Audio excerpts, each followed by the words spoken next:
Sometimes you just have to watch and wait. Hytham, a university engineering student, keeps an eye on no man's land near Daphnia, west of Misrata. NATO airstrikes helped drive Gaddafi's troops out of Misrata, but since then they haven't yielded much ground.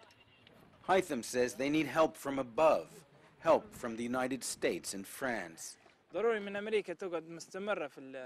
America needs to lead the daily strikes on Gaddafi's forces, he says. Without the Americans and the French, NATO's weak. We saw from the beginning, every time the Americans and the French flew over, they would strike. Now there are lots of sorties, but few strikes.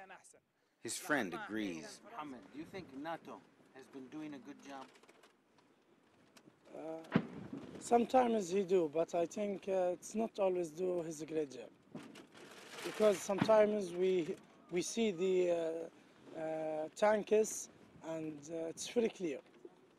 But we're wondering why the NATO don't shoot these tanks. The anti-Gaddafi fighters are mostly young, learning as they go along.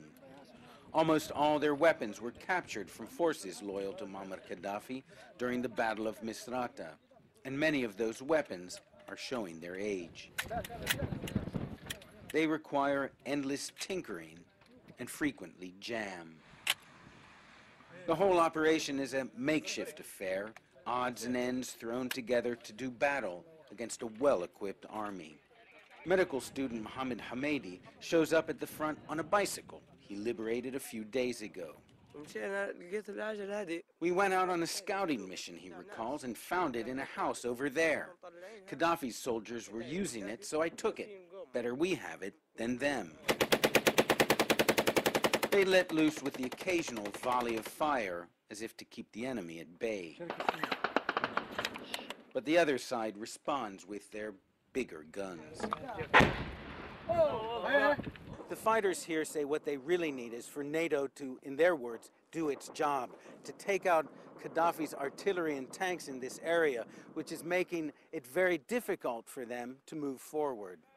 It's a 2-hour drive by car from here to the capital, Tripoli, but at this rate it could take months, or even longer, for these young men to get there. Ben Wiedemann, CNN, Daphnia, Libya.